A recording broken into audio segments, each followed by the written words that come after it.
चलिए दोस्तों शुरू करते हैं हमारी ये डीसा की जर्नी। हम लोग आपके सारे मॉड्यूल्स को कवर करेंगे। सबसे पहले हम लोग मॉड्यूल 1 को कवर करेंगे। इसमें चैप्टर्स है कुछ, चैप्टर 1 एंड चैप्टर 2 को हम लोग एक साथ कवर करेंगे। देन लेटर ऑन इसी फ्लो में हम लोग आगे बढ़ते जाएंगे। तो बेसिकली आपका मॉड्यूल 1 आपको क्या बताता है, मैं आपको समराइज वे में बताऊं तो मॉड्यूल 1 आपको ऑडिट के बारे में, कंप्यूटर सिस्टम के बारे में और इंफॉर्मेशन सिस्टम के साथ मिलकर ऑडिट कैसे कंडक्ट की जाती है, क्यों की जाती है, उन सब बेसिक चीजों के बारे में आपको आपका मॉड्यूल 1 बताएगा। तो चलिए शुरू करते हैं मॉड्यूल 1। सबसे पहले हम लोग पढ़ेंगे ऑडिट की डेफिनेशन। ऑडिट क्या है?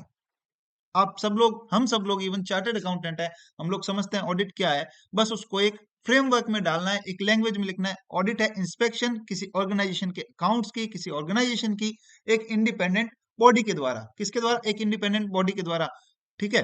तो बेसिकली ऑडिट क्या हुई? Inspection of an organisation account by an independent body. ठीक है, we are independent auditors. So basically this is audit. ठीक है। ऑडिट का ऑब्जेक्टिव क्या हो सकता है? देखिए, कोई भी काम करते हैं तो उसका कुछ ना कुछ गोल होता है, कुछ ना कुछ ऑब्जेक्ट्स है। ठीक है।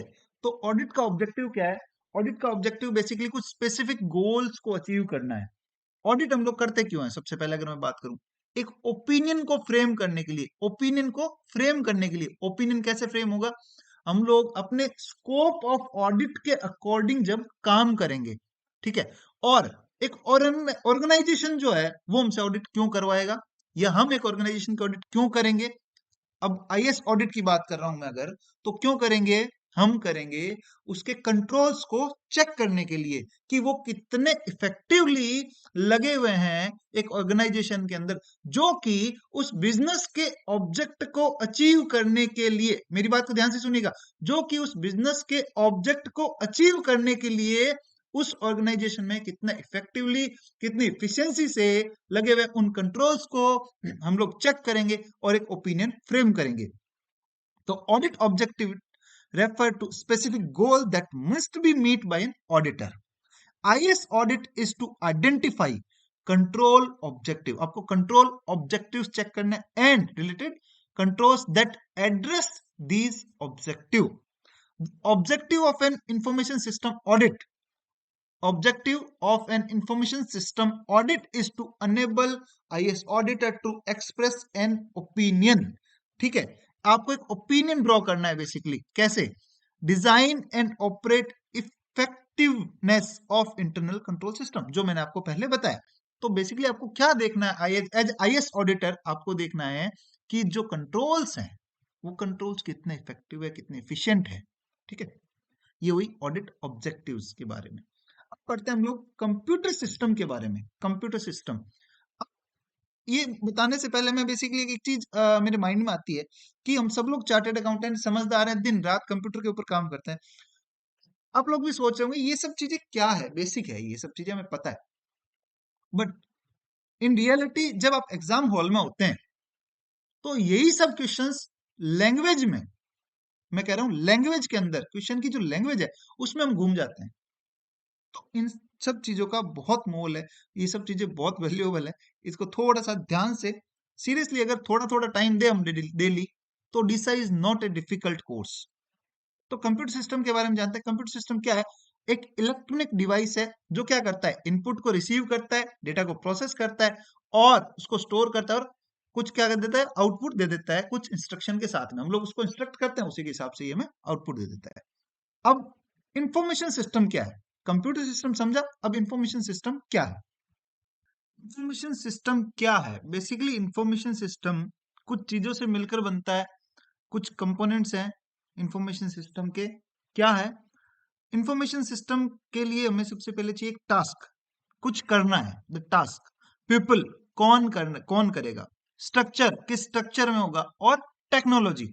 ठीक है, तो ये जब चार चीजें मिलती है तो दैट्स कॉल्ड इंफॉर्मेशन सिस्टम। अब इंफॉर्मेशन सिस्टम जो है वो इंप्लीमेंट करके एक ऑर्गेनाइजेशन क्या करता है, क्या कर सकता है? बेसिकली एक ऑर्गेनाइजेशन जो उसके गोल्स हैं, जो उसके ऑब्जेक्टिव है, उनको अचीव करने के लिए कहीं ना कहीं कुछ कंट्रोल्स लगाता है।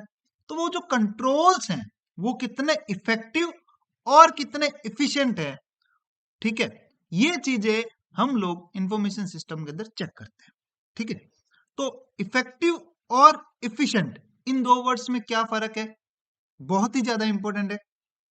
आप इफिशिएंट हैं, ऑफिस जाते हैं, 8 घंटे तक ऑफिस में बैठ सकते हैं, बट ओवरऑल आपकी प्रोडक्टिविटी 2 घंटे की है, तो दैट्स कॉल्ड इफेक्टिवनेस। आप बैठे 8 घंटे, आपकी क्षमता है, आपकी कैपेसिटी है आप 8 घंटे बैठने की, बट इफेक्टिवनेस दिखाती है रिजल्ट को, जबकि इफिशियंसी दिखाती है आपकी कैपेसिटी को। ठीक है, तो जो आपके कंट्रोल्स हैं वो कितने इफिशिएंट है, कितने इफेक्टिव है, ठीक है, जो कि क्यों है ये इफेक्टिव और इफिशिएंट, जो कि बिजनेस के ऑब्जेक्ट को अचीव करने में आपकी हेल्प करेंगे।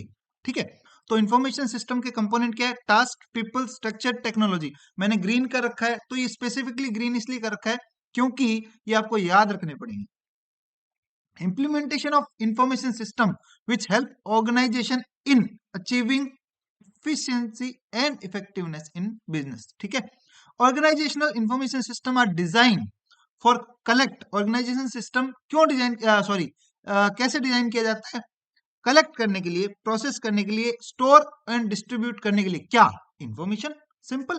ठीक है, organisation must take a holistic approach and implement security from governance prospective with involvement board in directing and monitoring the use of IT for achieving business goals, business objective।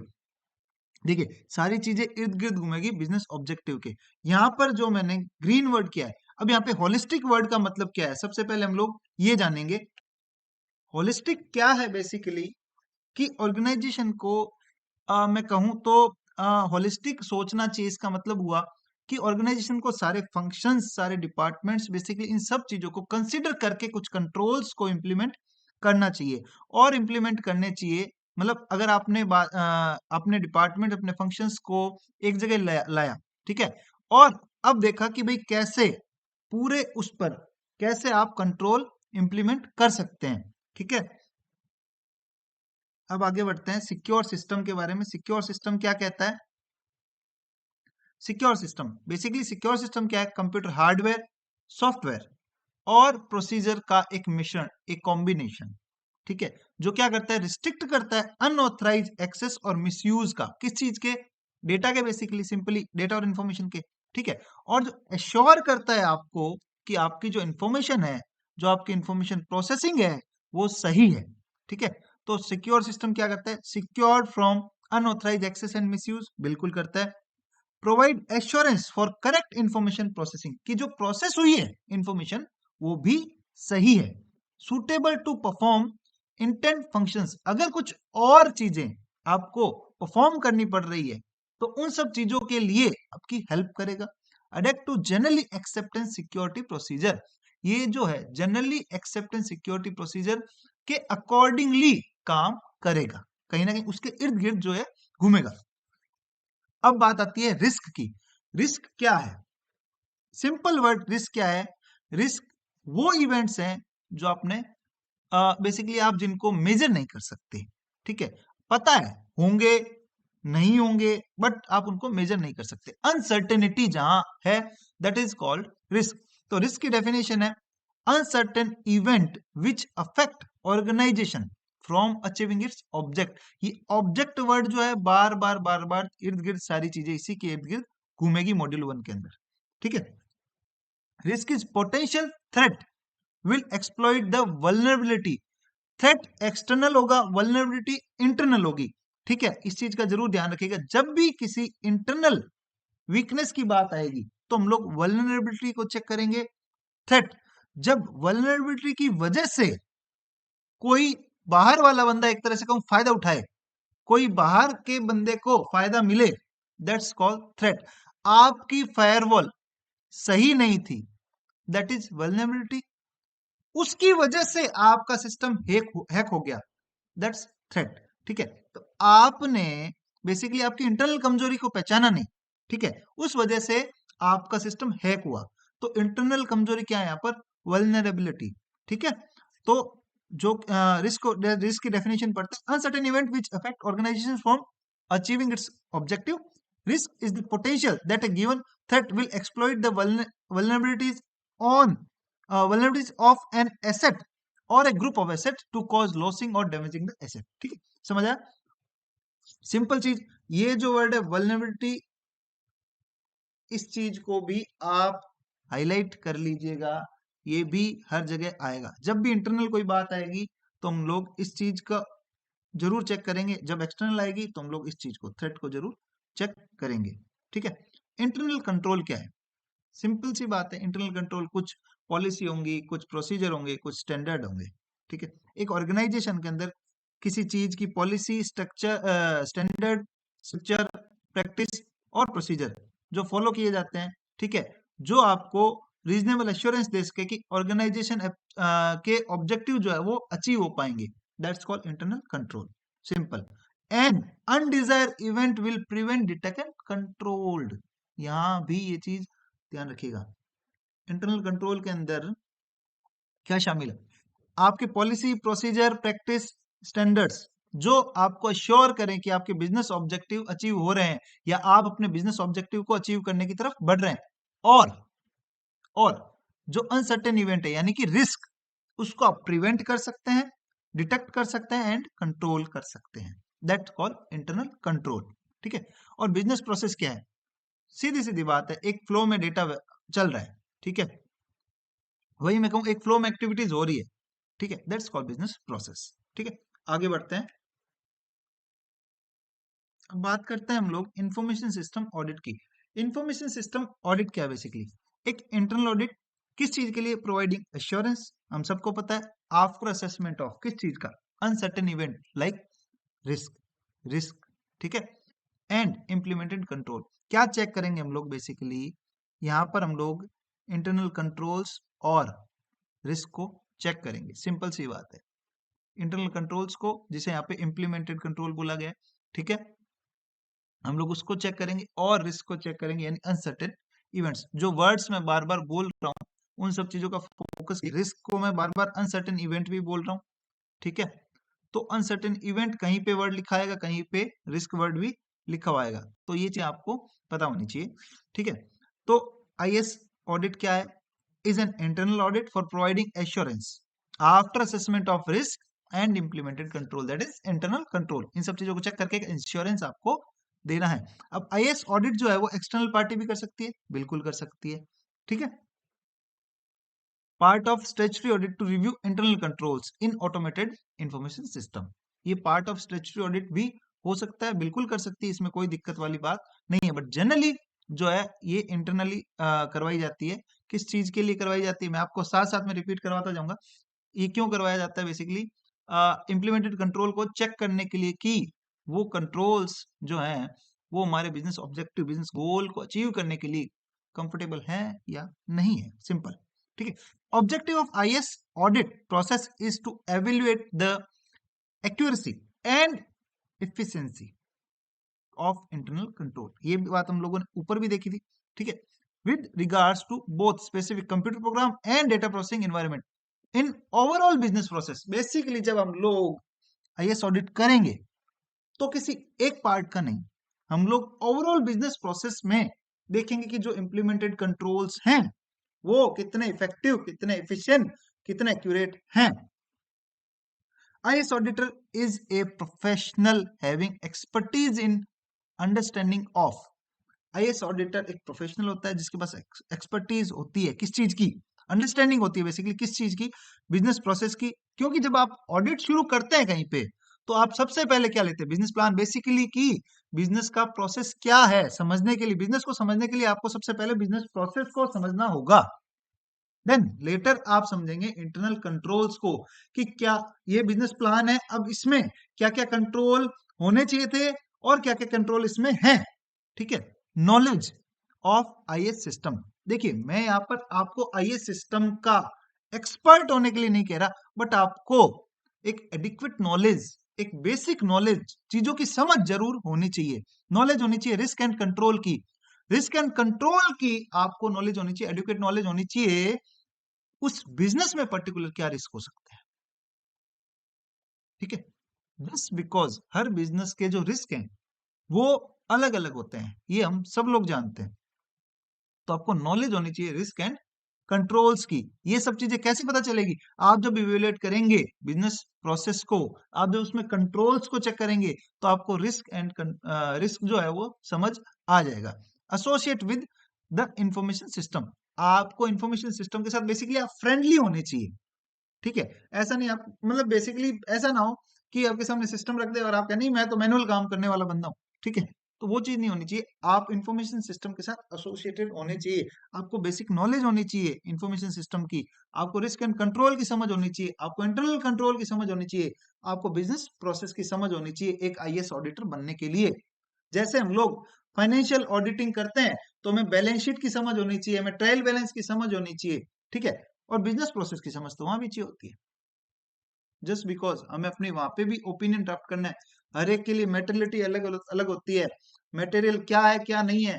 ठीक है, हर business के लिए अलग अलग होता है, तो वो कैसे कैसे हम लोग डिफाइन करते हैं बिजनेस प्रोसेस को समझ के, बिजनेस को समझ कर। तो यहाँ पर भी सेम चीजें हैं, बट यहाँ पर मैं कहूंगा कि आपको इन्फॉर्मेशन सिस्टम के साथ भी थोड़ा फ्रेंडली होना चाहिए, इन्फॉर्मेशन सिस्टम का थोड़ा नॉलेज होना चाहिए। एक्सपर्ट होना जरूरी नहीं है इन्फॉर्मेशन सिस्टम का, बट आपके पास बेसिक नॉलेज होना बहुत ज्यादा जरूरी है, जिससे आप अपने ऑडिट को कंप्लीट कर पाए, जिससे आप अपने एक ओपिनियन तक पहुंच पाए।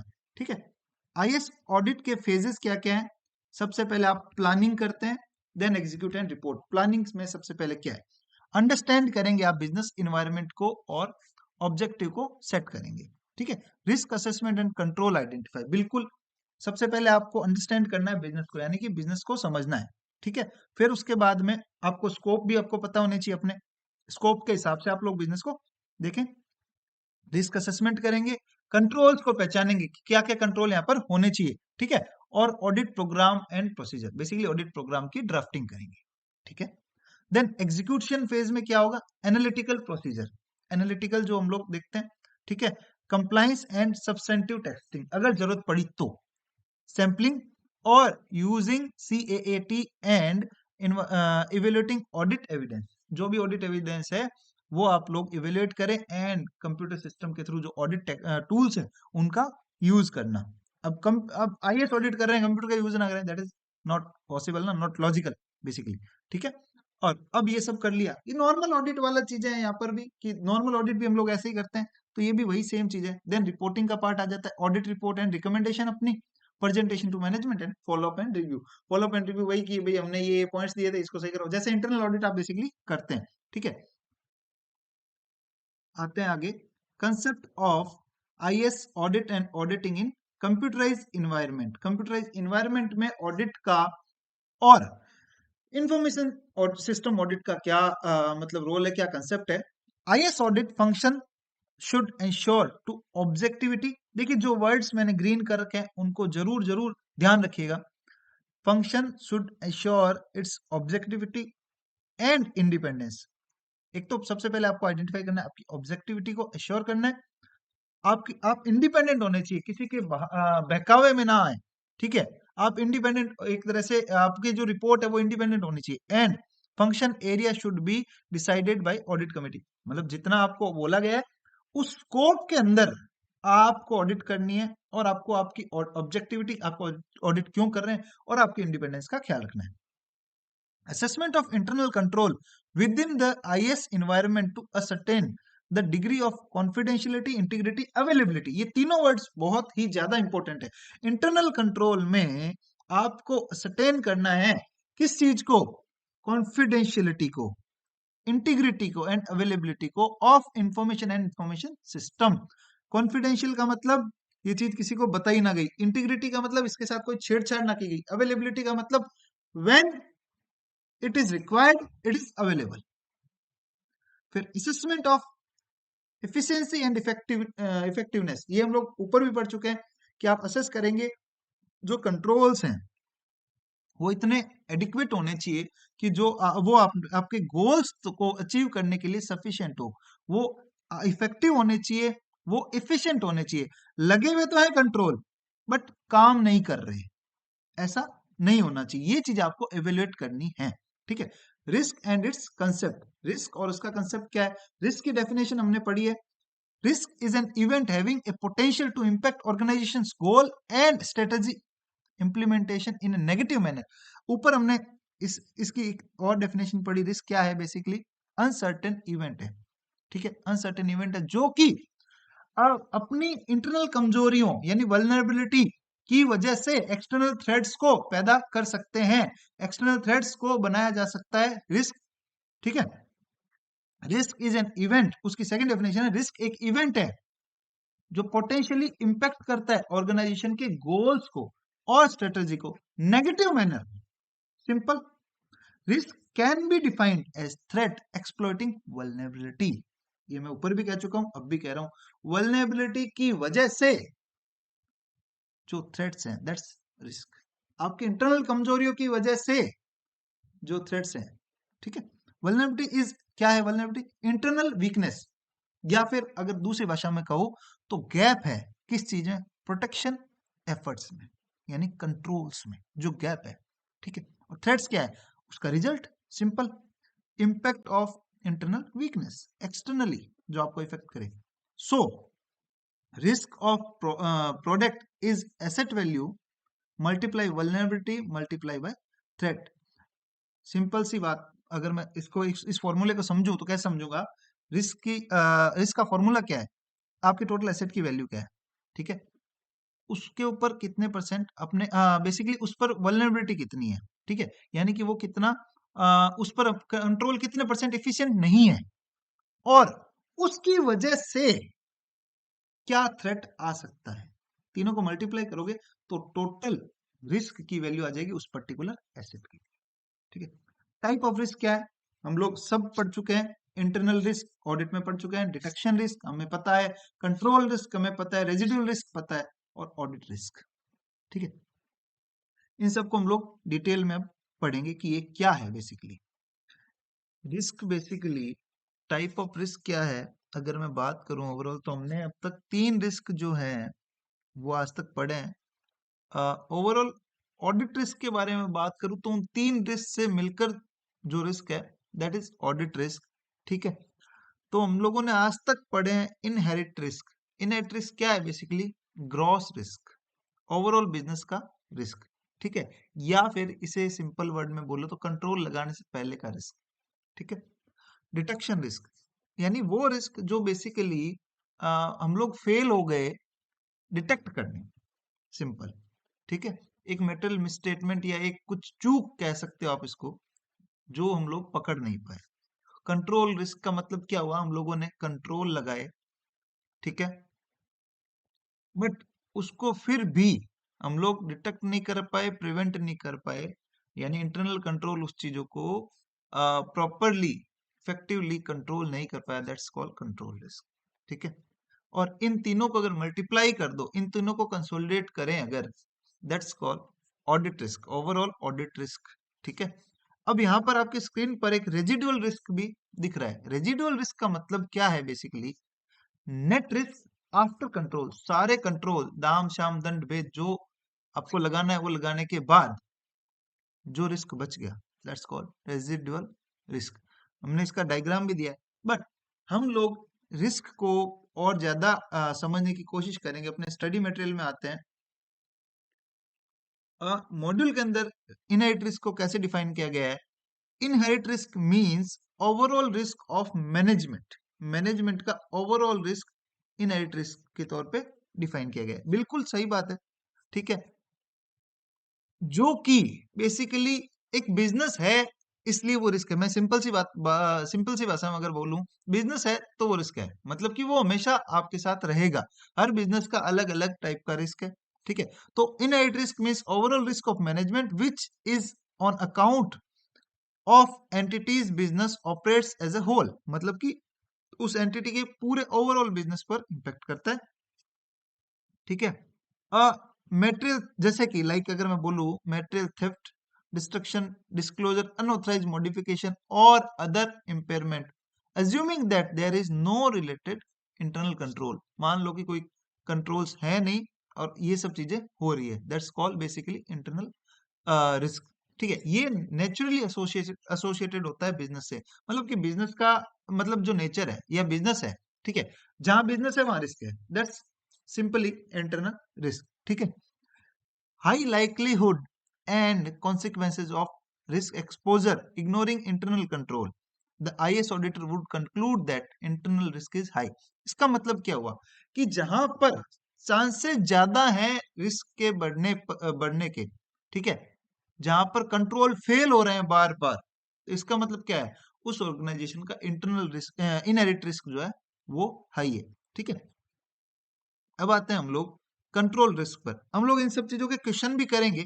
ठीक है, तो धीरे धीरे आगे बढ़ते हैं कंट्रोल रिस्क पर। कंट्रोल रिस्क क्या है? बेसिकली एक रिस्क जो कि ऑडिट एरिया में अकर हुआ, कुड बी मटेरियल, मटेरियल हो सकता है, but will not be prevented or detected or corrected on timely basis by the internal control system। ठीक है, इसका मतलब क्या हुआ कि वो कंट्रोल, बेसिकली वो एरर जो हम कंट्रोल नहीं कर पाए, जो हम इंटरनल कंट्रोल सिस्टम हमारा फेल हो गया उसको कंट्रोल करने में। ठीक है, डेफिनेशन पढ़ते हैं। Control risk is the risk that an error which could occur in audit area and which could be material, जो मटेरियल हो सकती है इंडिविजुअली एंड कॉम्बिनेशन, मतलब एक अकेली एरर भी हो सकती है, कुछ कॉम्बिनेशन ऑफ एरर्स भी हो सकता है। विल नॉट बी प्रिवेंटेड और डिटेक्टेड और corrected on timely basis by the internal control system. हमने इंटरनल कंट्रोल लगाया, इन रिस्क में क्या था, हमने मान लिया इंटरनल कंट्रोल है ही नहीं, यहाँ पे हमने इंटरनल कंट्रोल लगाया बट हम उस चीज को सही नहीं कर पाए टाइमली बेसिस पर, दैट्स कॉल्ड कंट्रोल रिस्क। उस चीज को कंट्रोल नहीं कर पाए। Control risk is a measure of IAS auditors assessment of likelihood that, IAS auditor का असेसमेंट का एक क्राइटेरिया बनेगा कि रिस्क एक्सीड ए टॉलरेबल लेवल। एक टॉलरेबल लेवल आएगा, हम लोग आगे पढ़ेंगे कि रिस्क अगर ज्यादा है हमारे टॉलरेबल लेवल से, यानी कि जितनी कैपेसिटी है, जितनी क्षमता है हमारी रिस्क को टॉलरेट करने की, अगर रिस्क उससे ऊपर है, and will not be prevented और detected by clients internal control, जो कि प्रिवेंट और कंट्रोल नहीं किया गया हो, किसके द्वारा? इंटरनल कंट्रोल के द्वारा। लाइक अगर मैं बात करूं, आप लोगों ने कंट्रोल लगा लिए, दो अलग अलग डिपार्टमेंट है, दो अलग अलग लोग उन डिपार्टमेंट्स में काम कर रहे हैं, एक का काम दूसरा चेक कर रहा है। ठीक है, तो यहाँ पे एरर के चांसेस कम है, यानी कि वो कंट्रोल है कि एक का काम दूसरा चेक कर रहा है। बट अगर वो दोनों मिल जाए तो, लाइक फॉर एग्जांपल एक बैंक के अंदर क्या होता है, एक क्लर्क के साइन, एक ऑफिसर के साइन होते हैं, तब जाके कोई वाउचर जो है वो पास होता है। ठीक है, ड्यूल एंट्री में अगर मैं बात करूं, अगर वो दोनों ही मिल जाए, या लोन सैंक्शनिंग की बात करूं, तो लोन सैंक्शनिंग में दो लोगों के साइन होते हैं, ब्रांच लेवल पर बात करते हैं तो लोन मैनेजर और एक उसका जो भी बॉस होता है, ठीक है, उसके साइन होते हैं। बिना डॉक्यूमेंट के अगर लोन मैनेजर ने, क्रेडिट मैनेजर ने लोन सैंक्शन कर भी दिया, तो उसके ऊपर वाला चेक करेगा। बट वो अगर दोनों मिल जाए तो, मतलब कंट्रोल तो है, हमारा सिस्टम उसको पकड़ नहीं पा रहा है। ठीक है, यानी 60 गांठ बेसिकली आप कह सकते हो। अब आता है डिटेक्शन रिस्क। डिटेक्शन रिस्क का मतलब क्या है कि not able to detect the internal risk और कंट्रोलेबल रिस्क, मतलब कि जो पकड़ा ही ना गया हो, सिंपल सी चीज है। It means higher the level of non detection by IAS auditor will, it means that अगर नॉन डिटेक्शन ज्यादा है तो इसका मतलब डिटेक्शन रिस्क भी आपका ज्यादा है। ठीक है, अब आपने इंटरनल कंट्रोल लगाए, कंट्रोल रिस्क भी देख लिया, इंटरनल कंट्रोल लगाए, मान लो कि आपके कंट्रोल्स वर्किंग है, वर्किंग है, वर्किंग है, अपने चीजों को पकड़ लिया, ठीक है, कोई बात नहीं। बट कुछ चीजें ऐसी है, कुछ एरर ऐसे हैं जो पकड़ी ना गई हो, that's called detection risk. Example पढ़ते हैं।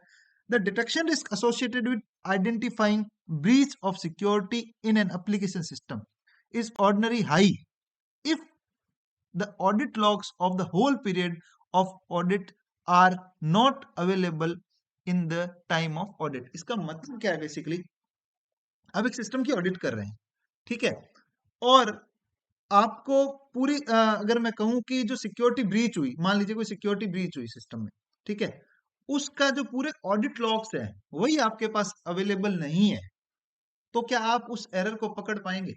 आपने सैंपलिंग करी, आपने मान लो 12 महीने का है, 12 महीने में आपने लास्ट के 2 महीने उठा लिए कि लास्ट के 2 महीने में देखेंगे, क्या आपके पास पूरा सैंपल डेटा था? नहीं था। क्यों? आपने अगर पहले ब्रीच हुई होगी तो आप उस चीज को नहीं पकड़ पाएंगे। सो बेसिकली आप पकड़ ही नहीं पाएंगे, दैट्स कॉल्ड डिटेक्शन रिस्क, या आपके कंट्रोल्स इतने एफिशिएंट नहीं है कि वो उस वल्नरेबिलिटी को, उस रिस्क को पकड़ पाए। ठीक है, आगे बढ़ते हैं। लाइक्लीहुड दैट वल्नरेबिलिटी और gap will not be detected, वो गैप पकड़ा ही नहीं जा रहा है किसी तरीके से। ठीक है, दैट्स कॉल्ड डिटेक्शन रिस्क। आपके कंट्रोल लगाने के बाद, आप कंट्रोल लगा लेते हैं, आप चीजों को सही कर रहे हैं, कुछ ऐसी चीजें हैं जो पकड़ी नहीं जा रही। ठीक है, that's called detection risk. Control risk में क्या था? कंट्रोल रिस्क में था कि आप जिस चीजों पर कंट्रोल ही नहीं पा सकते, दैट्स कॉल्ड कंट्रोल रिस्क। जो चीजें टाइमली सही नहीं की जा सकती, that's called control risk. Detection risk का मतलब टोटली डिफरेंट है, ध्यान रखिएगा। Detection risk primarily refer to the facts that there exist a control है weakness the auditor fail to detect. ठीक है, सिंपल। अब आते हैं वापस अपने नोट्स पर। रेजिडुअल रिस्क, रेजिडुअल रिस्क क्या है? एक ओवरऑल रिस्क है, उसमें आपने कंट्रोल्स लगाए, सारे कंट्रोल्स लगा लिए। अब कंट्रोल लगाने के बाद जो रिस्क फिर भी बच गया, दैट्स कॉल्ड रेजिडुअल रिस्क। यहाँ पे मैंने डायग्राम भी दे रखा है, देखो। ये जैसे है, ये इतने सारे रिस्क थे, मान लो ये बड़ा वाला एरिया जो है वो रिस्क है। ठीक है, इनहेरिट रिस्क या ओवरऑल बिजनेस रिस्क था ये। फिर आपने कंट्रोल लगाई, ये लाइन, ये बाउंड्री, आपने चेक्स लगाए कुछ कि ऐसे ऐसे होना चाहिए। ठीक है, आपने चेक्स लगाए, चेक लगाने के बाद भी कुछ चीजें यहाँ से बच गई, दैट्स कॉल्ड रेजिडुअल रिस्क। ठीक है, जो चीजें कैसे बच सकती है, डिटेक्शन रिस्क का पार्ट हो सकती है, कंट्रोल रिस्क का पार्ट हो सकती है। ठीक है, तो वो चीजें बच गई। ठीक है, दैट्स कॉल्ड रेजिडुअल रिस्क। ठीक है, आगे बढ़ते हैं। आईटी रिस्क क्या है? IT risk basically consider the overall business objective, business process and their dependencies through the enterprises. ये क्या कंसीडर करता है? आईटी रिस्क क्या है? बेसिक आईटी क्या है हमने समझा, रिस्क क्या है हमने समझा, अब उन दोनों को कंबाइन करना है, सिंपल। तो कंसीडर करना है बिजनेस के ऑब्जेक्टिव को और बिजनेस के प्रोसेस को और उनकी डिपेंडेंसी को एंटरप्राइजेस में ओवरऑल। ठीक है, उनको समझना है कि भाई एक बिजनेस के ऑब्जेक्टिव और क्या बिजनेस का प्रोसेस है और उसकी आपस में क्या डिपेंडेंसी है। ठीक है, आईटी रिस्क है significant impact on overall business risk, just because हम लोग पूरे की बात करेंगे, एक ऑब्जेक्ट होगा तो वो पूरे का होगा, प्रोसेस होगा तो वो पार्शियली होगा, बट वो अप्लीकेबल कब होगा? बिजनेस को, गोल को अचीव करने के लिए अप्लीकेबल पूरे पे करना पड़ेगा। ठीक है, तो ये इम्पैक्ट करता है किसको? ओवरऑल बिजनेस रिस्क को। As failure of IT could impact the business, just because अगर आपका आईटी कंट्रोल फेल हुआ तो आपका बिजनेस इंपैक्ट हो सकता है, बिजनेस हैम्पर हो सकता है। ओवरऑल एंटरप्राइजेज रिस्क की अगर हम बात करें तो किस टाइप के रिस्क हो सकते हैं? स्ट्रेटेजी रिस्क हो सकता है आपका, इन्वायरमेंटल रिस्क। स्ट्रेटेजी रिस्क क्या है? आपके डिसीजन लेने में ही कुछ गड़बड़ियां हैं। ठीक है, इन्वायरमेंटल रिस्क मतलब आसपास में, बेसिकली इंटरनल इन्वायरमेंट ही आपका कह सकते हैं खराब है, जैसे लाइक करप्टेड लोग बैठे हैं वहां पे अंदर। ठीक है, करप्ट है लोग, तो इन्वायरमेंटल रिस्क हो गया। इंटरनल इन्वायरमेंट है वो कहीं ना कहीं आपके बिजनेस का। मार्केट रिस्क जो एक्सटर्नल होगा, ऑफ कोर्स क्रेडिट रिस्क। ठीक है, क्रेडिट रिस्क वही जो आप समझ रहे हैं, लाइक क्रेडिट लाइंस वगैरह एंड ऑल, क्रेडिट रेटिंग्स वगैरह। ठीक है, ऑपरेशनल रिस्क हम सब लोग समझते हैं, डे टू डे जो बिजनेस में इन्वॉल्व है। कंप्लाइंस रिस्क हम सब लोग समझते हैं, डे टू डे हम लोग कंप्लाइंस कर रहे हैं और हमें पता है कि कंप्लाइंस क्या रिस्क के क्या क्या रिस्क है। ठीक है, तो ये सब चीजें मिलकर क्या बनती है? एंटरप्राइजेस का ओवरऑल रिस्क एरिया डिफाइन करती है। आईटी रिस्क एक कंपोनेंट है ओवरऑल रिस्क यूनिवर्स का। रिस्क यूनिवर्स क्या है? बेसिकली रिस्क यूनिवर्स है ओवरऑल ऑर्गेनाइजेशन के इन्वायरमेंट का रिस्क कहीं ना कहीं। ठीक है, रिस्क यूनिवर्स की डेफिनेशन पढ़े। Risk universe describe risk in overall organisations environment and provide a structure for managing IT risk. ठीक है, मतलब कि ये आपके बिजनेस का ओवरऑल रिस्क है, ओवरऑल बिजनेस इन्वायरमेंट का। ये जितने रिस्क बताए, इस स्ट्रेटेजिकल, इन्वायरमेंटल, मार्केट, ये सारे रिस्क सबको मिलाकर क्या बनेगा आपका? Risk universe. ठीक है, risk universe to be reviewed and updated regularly due to constantly change in internal and external requirement and environment. Simple, ये सारी चीजें भी आप देखोगे अगर इन सारी चीजों में कुछ चीजें एक्सटर्नल है, कुछ चीजें इंटरनल है। तो रिस्क यूनिवर्स मतलब सब कुछ मिलाकर जो आपका रिस्क है, ठीक है, दैट्स कॉल्ड रिस्क यूनिवर्स। वो रेगुलरली चेंज होता है क्योंकि कंडीशंस कंटिन्यू चेंज होते हैं। इंटरनल जो अपनी रिक्वायरमेंट्स है, एनवायरनमेंट है, वो कंटिन्यू चेंज होता है। तो रिस्क यूनिवर्स को हम लोगों को कंटिन्यू रिव्यू करते रहना चाहिए, ठीक है। यहाँ पर रिस्क यूनिवर्स और ओवरऑल रिस्क, ठीक है, तो यहाँ पर इस सब चीजों से कंफ्यूज नहीं होना है। ओवरऑल रिस्क भी वही बेसिकली चीज है कि बिजनेस का ओवरऑल रिस्क जो है that is also called as risk universe, ठीक है। तो क्वेश्चन जो है वो घुमाकर आ सकता है। IT risk is to be seen, sorry, IT risk is to be seen from end-to-end business activity perspective, crossing IT functions, solves IT operation, project management। यहाँ पर बेसिकली IT रिस्क के बारे में बात की है। IT रिस्क जो है end to end business activities के बारे में बात करता है, ठीक है, यानी entire value chain. Value chain के कुछ एग्जांपल यहाँ पर दिए हुए हैं, इसको हम लोग और ज्यादा डिटेल में पढ़ेंगे, इसलिए यहाँ पर मैं ज्यादा ध्यान इस पर नहीं दे रहा हूँ, ठीक है। IT रिस्क क्या क्या क्या पार्ट है? IT operations, project management, application development, disaster recovery, security, सारी चीजें डिटेल में हम लोग पढ़ेंगे, ठीक है। आगे आते हैं हम लोग रिस्क मैनेजमेंट पर।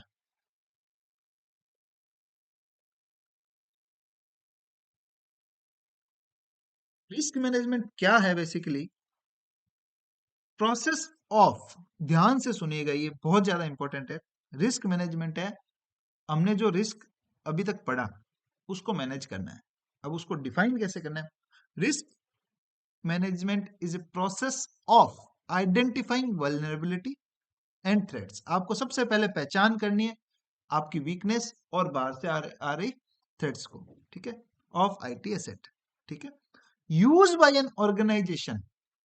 जो एसेट आप यूज कर रहे हैं ऑर्गेनाइजेशन में, यानी आपका IT सिस्टम, ठीक है, to achieving business object and deciding what counter measures, if any, आप क्या काउंटर मेजर्स लगा सकते हैं to take in reducing risk to an acceptable level based on value of the information asset of the organisation. मतलब समझ आया कुछ? Simple सी बात बोलूं, सिंपल सी बात है, जो आपने रिस्क की डेफिनेशन पढ़ी, अब मैनेज करना है उसको। खत्म आप रिस्क को कभी नहीं कर सकते, ये आपको भी पता है, मुझे भी पता है।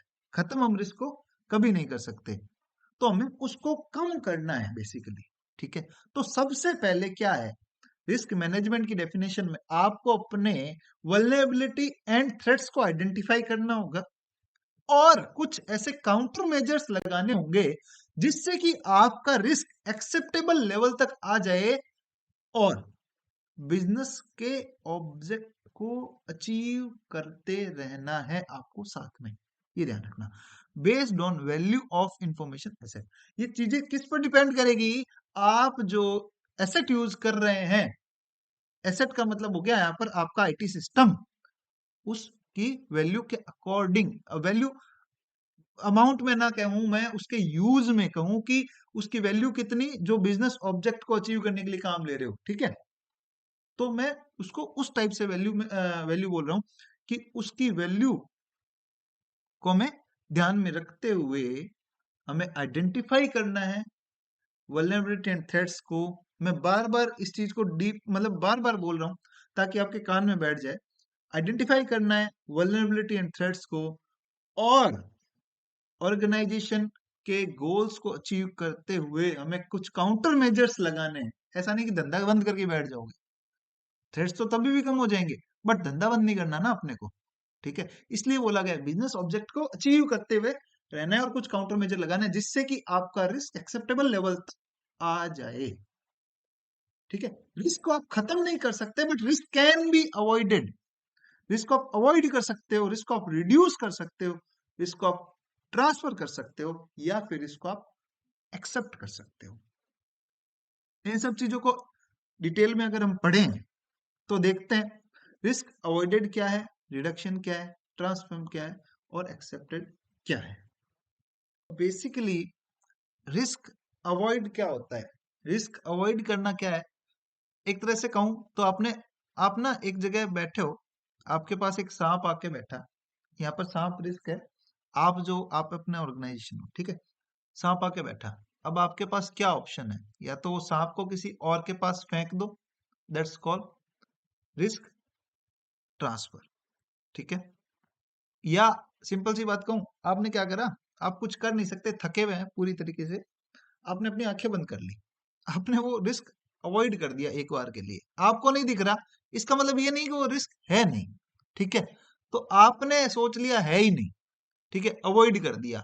या अगर अब इसको फाइनेंशियल टर्म्स में बोलूं, कोई एक ऐसी एंट्री है, मान लो, जो आपकी बैलेंस शीट में आती, तो शायद में भी बैलेंस शीट कुछ और तरीके से दिखती, ठीक है, आपने उसको अवॉइड करते हुए नेक्स्ट ईयर की तरफ ट्रांसफर कर दिया, फॉर जस्ट एग्जांपल, ठीक है, दैट्स कॉल्ड रिस्क अवॉइडेड, मतलब किसी तरीके से एक बार के लिए उस रिस्क को टाल देना, that's called risk avoided. Risk reduce करना या मिटिगेट करना, इसका मतलब क्या है, आप कंट्रोल्स लगा रहे हैं, ठीक है, आप कंट्रोल्स लगा रहे हैं, कोशिश कर रहे हैं उस रिस्क को एक लेवल तक कम करने की, वो जो सांप बैठा था, आप उसको डंडा मारकर भगाने की कोशिश कर रहे हैं कहीं ना कहीं, ठीक है, दैट्स कॉल्ड रिस्क रिड्यूस करना, आप रिस्क को कम करने की कोशिश कर रहे हैं। रिस्क ट्रांसफर करने का मतलब क्या है, अब आपके हाथ में डंडा है और आपने वो सांप जो है कुछ दूर बैठे किसी दूसरे आदमी पर फेंक दिया, ठीक है, दैट्स कॉल्ड रिस्क ट्रांसफर। मतलब कि फॉर एग्जांपल आग लगने का रिस्क है, आपने इंश्योरेंस करवाया, अब वो आग लगने से जो रिस्क था उसकी वैल्यू ट्रांसफर हो जाएगी कहीं ना कहीं इंश्योरेंस कंपनी पर, क्योंकि आपने वो रिस्क किसी थर्ड पार्टी को दे दिया है, ठीक है। और रिस्क एक्सेप्टेड क्या है, अब आप कुछ नहीं कर सकते, आपको पता है कि ये रिस्क है और मुझे ही बियर करना है, दैट्स कॉल्ड रिस्क एक्सेप्टेड, ठीक है। बट रिस्क को जीरो नहीं कर सकते आप किसी भी बिजनेस के अंदर। An organisation can also choose to reject risk by ignoring, आप मतलब ठीक है, आप रिजेक्ट कर दो रिस्क को, इग्नोर कर दिया उसको, मतलब आप देख नहीं रहे, चल रहे हो, आपको पता है आपके रास्ते में पत्थर पड़े हैं, बट फिर भी आप चल रहे हो, चल रहे हो, चल रहे हो, अरे यार पता है पत्थर पड़े हैं, कांटे हैं, तो क्या होगा, ब्लड आएगा ना कहीं, तो सिंपल सी बात है, ऐसे एग्जांपल इसलिए दे रहा हूँ, लेमन लैंग्वेज में याद रहते हैं, ठीक है। अगर आप कंटिन्यू रिस्क को देखे बिना चलते जा रहे हो, रिजेक्ट कर रहे हो, मतलब कि आपको पता है रिस्क है, ठीक है, दिख भी रहा है रिस्क है, अवॉइड करने में हमने क्या बोला था, एक बार के लिए हमने शॉर्ट टर्म के लिए उसका कुछ जुगाड़ कर लिया, बट यहाँ आपको पता है, बट फिर भी आप करते जा रहे हो, करते जा रहे हो, करते जा रहे हो, ठीक है, दैट्स कॉल रेड फ्लैग, ये कहीं ना कहीं एक रेड फ्लैग है, आप रिस्क को इग्नोर कर रहे हो, ये आपका सबसे बड़ा आपके बिजनेस का एक आईएएस ऑडिटर को कहीं ना कहीं ये एक रेड फ्लैग लगना चाहिए, ठीक है।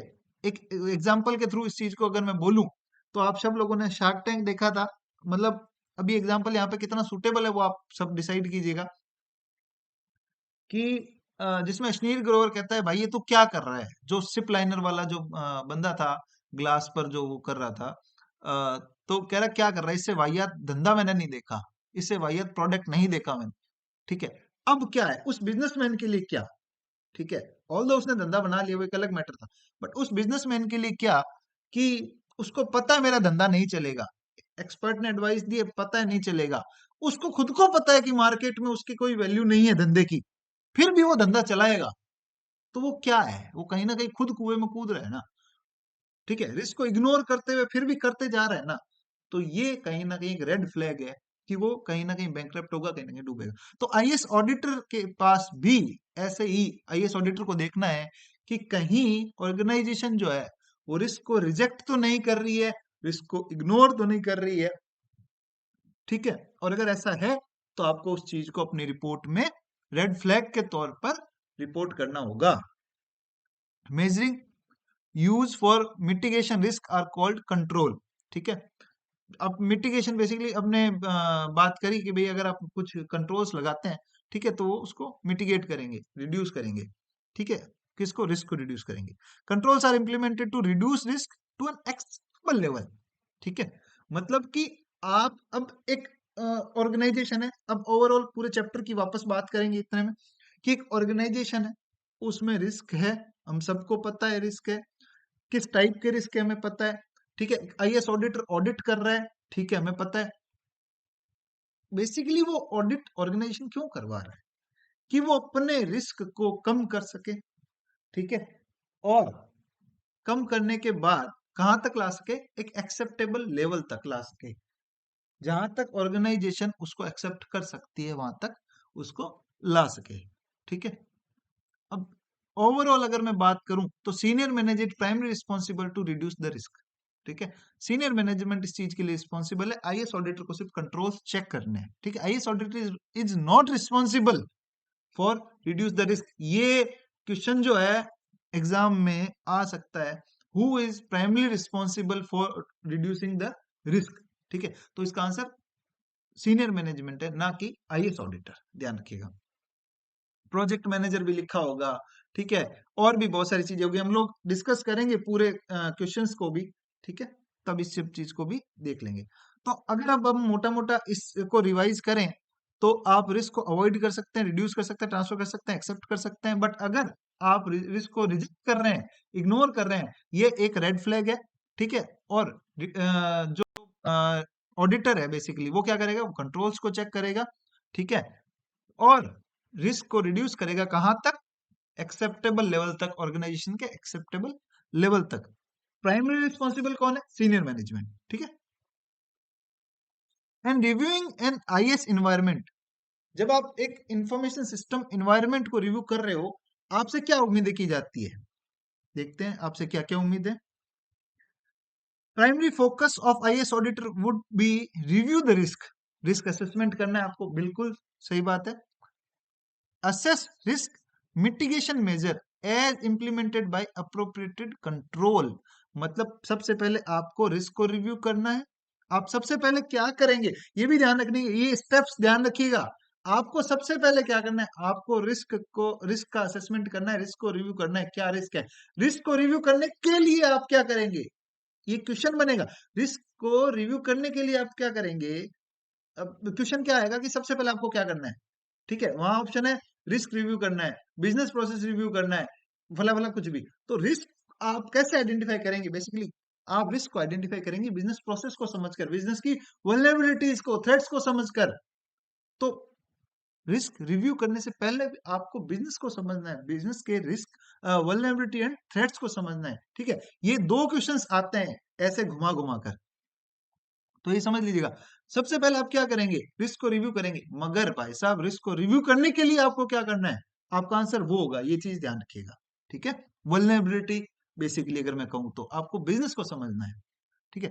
असेस रिस्क मिटिगेशन मेजर या कंट्रोल्स को असेस करना है बाद में, मतलब अब रिस्क समझ लिया, अब अपना काम शुरू करेंगे। काम शुरू कैसे करेंगे कि भाई ये रिस्क है, ये कंट्रोल्स यहाँ पर होने चाहिए, ये कंट्रोल यहाँ पर लगे हुए हैं, ठीक है, वो चीज आपको देखनी है। फिर कंट्रोल्स अगर कुछ चेंज करना है वो कंट्रोल्स में चेंज करवाया, देन रेजिडुअल रिस्क, जो रिस्क बच जाएगा, ठीक है। Residual risk knowing accepted and within the risk appetite. Risk appetite क्या है, बेसिकली अगर मैं बात करूं, रिस्क एप्टीटाइट एक ऐसा अमाउंट है जो लेने के लिए ऑर्गेनाइजेशन तैयार है। मतलब कि यार मैं अगर बात करूं कि आ, मैं यार 100 रुपए ओवरऑल मानता हूँ, मैं अगर फाइनेंशियल टर्म में बात करूं कि 100 रुपए मेरा भाई ओवरऑल रिस्क है, ठीक है। मैं कंट्रोल्स लगाता हूँ, कंट्रोल लगा के मैं उसको, रिस्क एप्टाइट क्या है बेसिकली, जहाँ पे ऑर्गेनाइजेशन प्रिपेयर टू टेक है, मतलब कि ठीक है भाई प्रिपेयर है, मैं 30 रुपए तक के लिए तैयार हूँ, ठीक है। कंट्रोल लगाकर मैं इसको 40 रुपए तक ले आया, ठीक है। अब 40 रुपए क्या है, रेजिडुअल रिस्क है कि मैं अब इसको कम नहीं कर सकता। इसमें रिस्क एप्टाइट क्या है, रिस्क एप्टाइट क्या है इसमें, 30 है मेरा, तो मेरा रेजिडुअल रिस्क इस 30 से कम होना चाहिए, ना कि ज्यादा।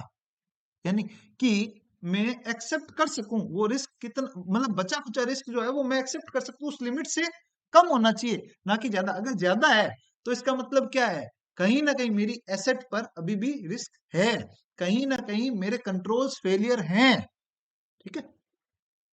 ये डायग्राम हम लोग समझ चुके हैं। Risk based audit, risk based audit को हम लोग समझते हैं, चलिए शुरू करते हैं।